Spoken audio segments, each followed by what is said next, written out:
everyone. We are going to start with a new point, that is the earliest deadline first scheduling. So this is the second point of the chapter number 6 of the inter-process communication.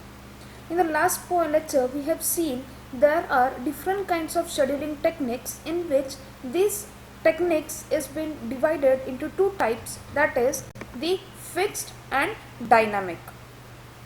So in the fixed structure we have seen that in the fixed there are two types, that is first one is the rate monotonic scheduling and the second one is the deadline monotonic scheduling. And under the dynamic there are two types, that is the earliest deadline first scheduling and the second one is the least slack time scheduling. So depending upon these two kinds of scheduling techniques, that is the fixed and the dynamic, in the last time also we have seen the difference between these two.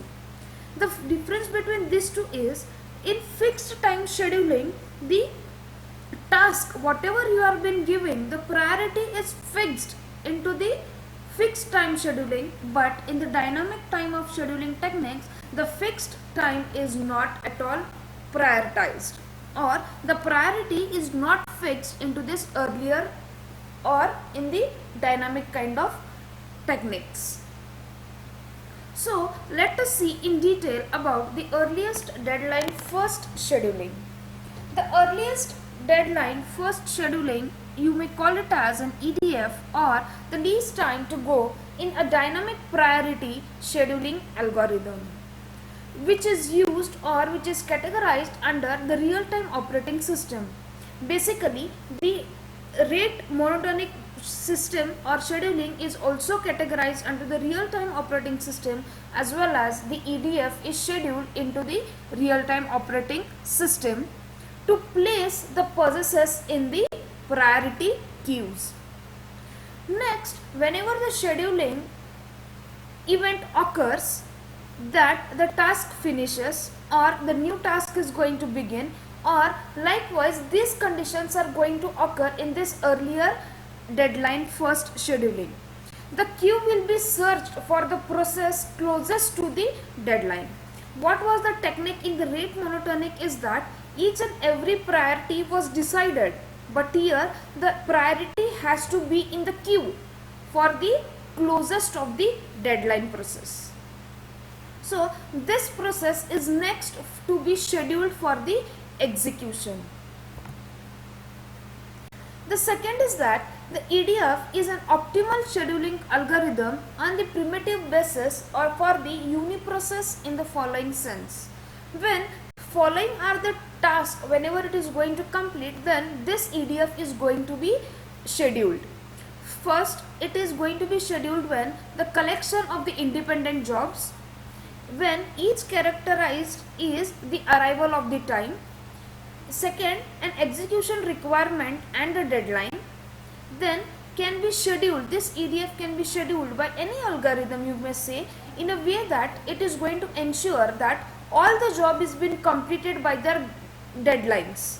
Okay, and the EDF will be scheduled in this kind of the collection of the jobs, so they will complete by their deadline. Suppose the 2 minute is the deadline of one process, so before 2 minutes or at the deadline of 2 minutes the task has to be completed. So this is nothing but the EDF. So now in the rate monotonic technique also we have seen the utilization, that is the sufficient condition was there for the rate monotonic technique. Similarly, here also we are going to see the sufficient condition for the monotonic, or you may say for the EDF. The sufficient is that U is equal to the summation of I raised to I is equal to 1 raised to n C by I divided by T of I less than or equal to 1. So this is the utilization sufficient condition for the EDF techniques, where C of I is nothing but the worst case computation times of n processes, where T of I is nothing but the respective interval of time period where you are going to assume that it is equal to the relative deadlines. Whenever we are going to go for an example, you may get it more clear, but here just we are going to explain you the theoretical part of this EDF. But basically this technique or this condition has to be satisfied in both the scheduling time. So that is, the EDF can guarantee that all the deadlines are met provided that the total CPU utilization is more than the 100%.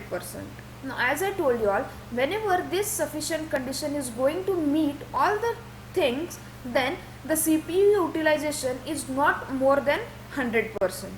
But where it is compared to the fixed priority scheduling technique like the monotonic, the EDF can guarantee that it is going to meet all the deadlines in the system by the higher loading techniques.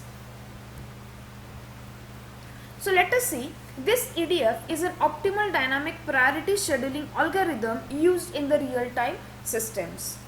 It can be used for both the static and the dynamic real-time scheduling. This EDF can be used for both static as well as dynamic. Basically, this EDF is being uses the prioritized according to the job of the scheduling. How the job is being prioritized, according to that this EDF is going to conduct. It is assigned the priority to the task according to the absolute deadline. Now we know the deadline is nothing but if suppose there is one task and the deadline of that task is the smallest, then it will be having the highest priority, as we have seen in the rate monotonic schedule as well. Similarly, here also according to the task, what is the absolute deadline, depending upon that deadline, the duration of the deadline, the priority is being decided. So the task whose deadline is close to the highest priority. The priority is assigned and changed in the dynamic fashion. In the rate monotonic technique, the priority is decided according to the utilization time. Whose utilization is less, it is highest priority. We know, we have seen that rate is inversely proportional to the period in rate monotonic technique, and according to that the priority is decided in rate monotonic. But over here the priorities are assigned and changed in the dynamically fashion. Wherever the deadline is been according to that deadline, and if the deadline is closest to the task, then the priority is been decided. So here the EDF is a sufficient and it is compared to the other scheduling algorithms in the real-time systems. It can make the utilization, or you can say it can make the CPU utilization to about 100%, and still while guaranteeing the deadlines of all the tasks. So the EDF includes the kernel is overloaded or no. So in EDF, if the CPU usage is less than 100%, then it means that all the tasks have met the deadlines. Now here you can say if the CPU usages is less than 100%, then it means that all the tasks have met the deadline. EDF finds an optimal feasible schedule. The feasible schedule is one in which all the tasks in the systems are executed within the deadline. So if the EDF is not able to find a feasible schedule for all the tasks in the real-time system, then it means that no other task scheduling algorithm in real time can give a feasible schedule. If this EDF is not able to find a feasible schedule, then the next algorithm cannot be set under the real-time system. So all the tasks, whatever you are going to execute it, should announce their deadline to the EDF when the task becomes runnable. The EDF scheduling algorithm does not need the task, or does not need any specific processes of period, that it also tasks the processes required for the CPU for the burst time. So if the EDF can be prevented if any other periodic instance, then with an earlier deadline is ready for the execution and becomes active. So the prevention is allowed in the earlier deadline first scheduling algorithm. So we know this EDF is an optimal algorithm. which means that if a task is set for a particular feasible deadline, then surely it is scheduled by the EDF. Second thing is that for the another thing in the EDF does not specifically take any assumption on the periodicity of the task, so it is independent of the task and therefore can be used for the scheduling aperiodic tasks as well. So if you have two tasks of the same absolute deadline, choose one of the random. Now suppose there are two tasks, task 1 and task 2, which is going to end periodically at the 2 minutes. Now randomly you need to decide which task has to be chosen first. So depending upon that, the EDF can be scheduled.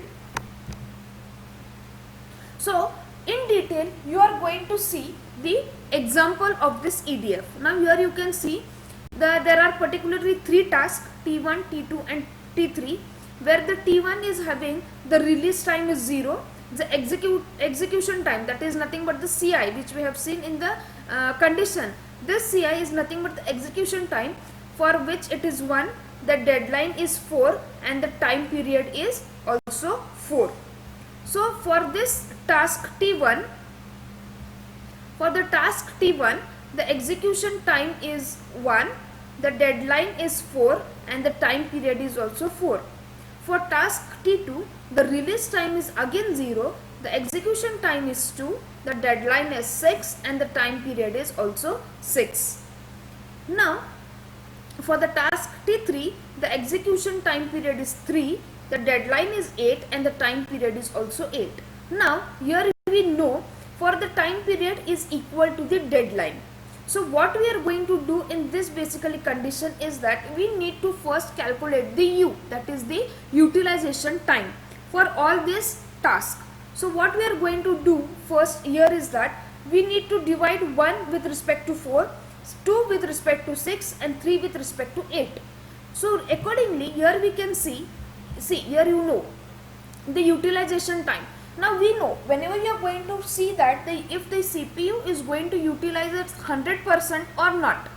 If the utilization time of CPU is 100%, then you may say that it is the EDF scheduling. But most of the time it is 95% or less than 100%. Then the EDF schedule is to be carried out. So here you can see we are going to have the LCM of 4, 6 and 8.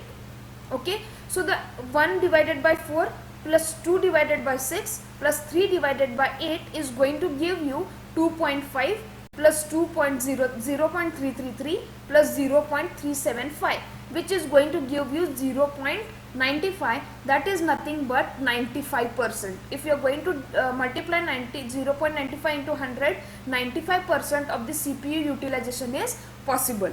So as a processor utilization is less than 1 or 100%, so the task is set for surely by the EDF. Okay. Now we know we need to set the time period. For over how much time period you need to set the task T1, T2 and T3. So for this time period what we need to do, we need to calculate the LCM for 4, 6 and 8. We know the LCM for 4, 6 and 8 is 24. So we are going to set here 0 to 24 time period. Okay. So with respect to that 0 to 24, this T1, T2 and T3 task has been decided. Now how this T1, T2 and T3 task is decided is according to the priority. Okay. So here you can see the time period task T1 is having the execution time 1. So as the least execution time is 1, so that task T1 is prioritized as 1. So highest priority is given to T1. After that one, the execution time is 2 for T2. So the second highest priority is given for T2. And after that 3 is the execution time for task T3. So T3 is the priority given as the third. So T1 is greater than T2 greater than T3. This is the priority. So with respect to this priority we have decided over here. So here you can see the T1.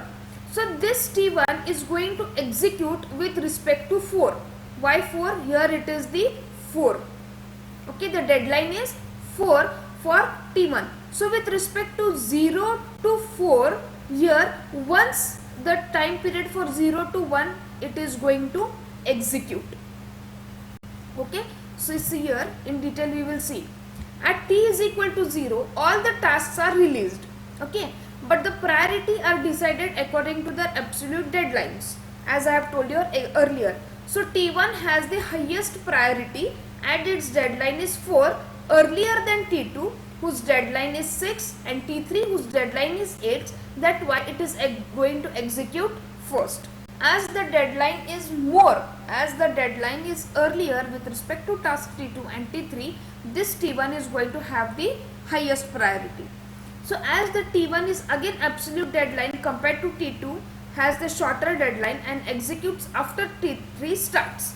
So the execution for T is equal to 4, T1 comes in the system and the deadline is compared instant.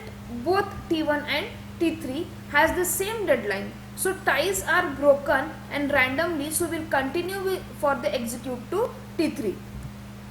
So here you can see, as the deadline is 4, so in between 0 to 4, here in between 0 to 4, the task T1 is going to execute in between 0 to 1.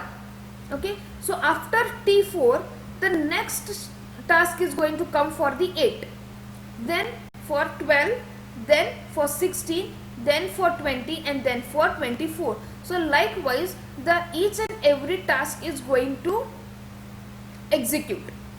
So after that T1, the next is the T2 priority. So this T2 is having the priority that execution time is 3. So in between 1, 2 and 3, this T2 is going to execute. Okay, here you can see 1, 2 and 3. After that it is going to execute. And finally with respect to 6, we know the deadline is 6 for T3. So after that 3, once the third task has been ended, 3, 4, 5 and 6, here the schedule is going to start for T3. So the deadline for this T2 is 6, so deadline for T3 is 8. So with respect to that, the task is going to end for here is 6, task is going to end for here is 3, task is going to end for 4 is 2. So 2, 4 and 6 is the execution time.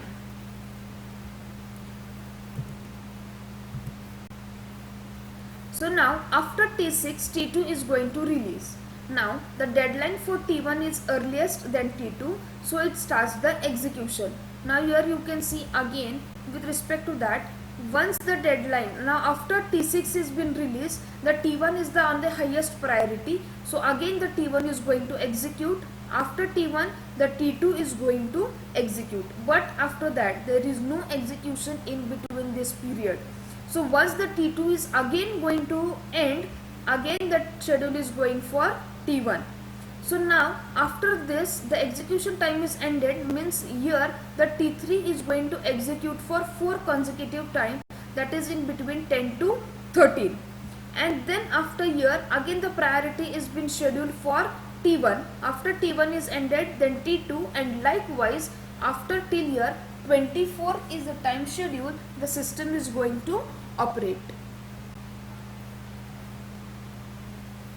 Okay, so after T1 is going to complete, T3 starts and reaches up to T17, where T2 comes in system. Now the deadline comparison both have the same T is equal to T4, so the ties is broken randomly and then we continue to execute T3.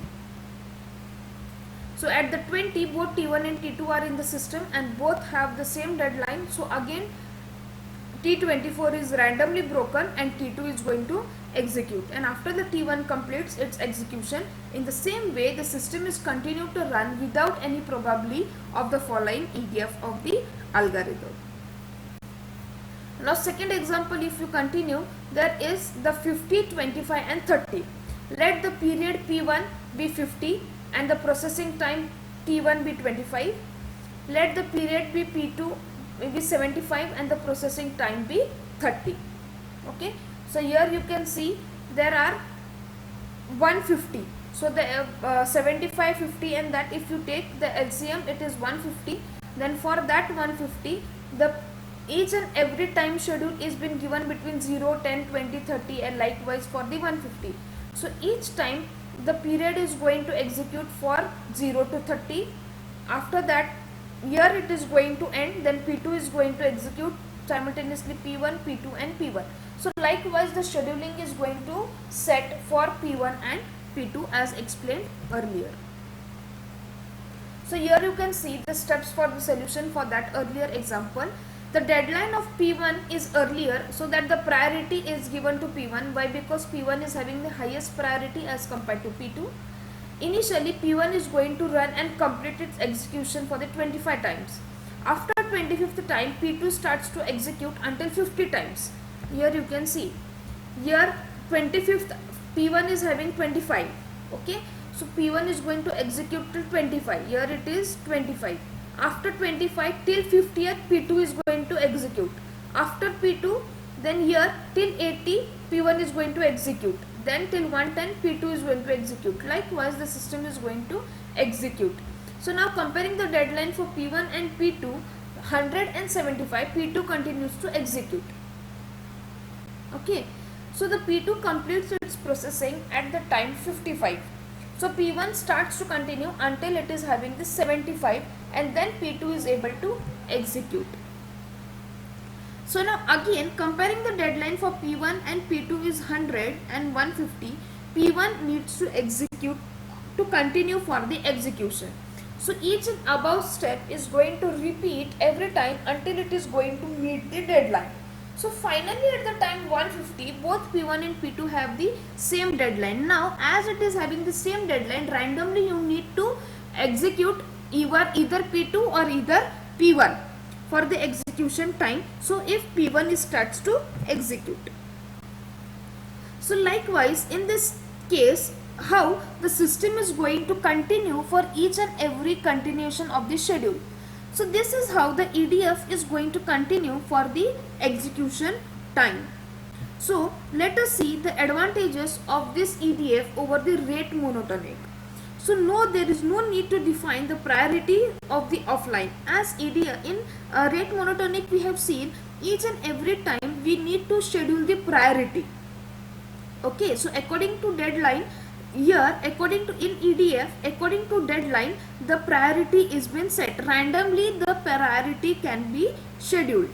So it has the less context switching than the monotonic rate, and it is utilized the processor maximum up to 100% of the utilization as compared to that of rate monotonic time scheduling. But the limitations of this EDF scheduling algorithm is that the transient overload problem is going to exit. The resource sharing problem is going to exit. That is the sufficient implementation problem. That means it is the less predictable. You never know, as we need to randomly turn off the deadline procedure, we do not know which is the less predictable. It is the less predictable in nature because the response time for the tasks are variable. So the response time for the tasks are constant in case of the rate monotonic or fixed priority algorithm, and the EDF provided is less control over the execution. And the last is it is having the high overheads. As I explained earlier, the transient overload problem is more, so the overheads are also more with respect to this EDF scheduling algorithm. So hope so you have understood this EDF algorithm scheduling, and in the next we are going to see with the new point in the next chapter. So for now, thank you.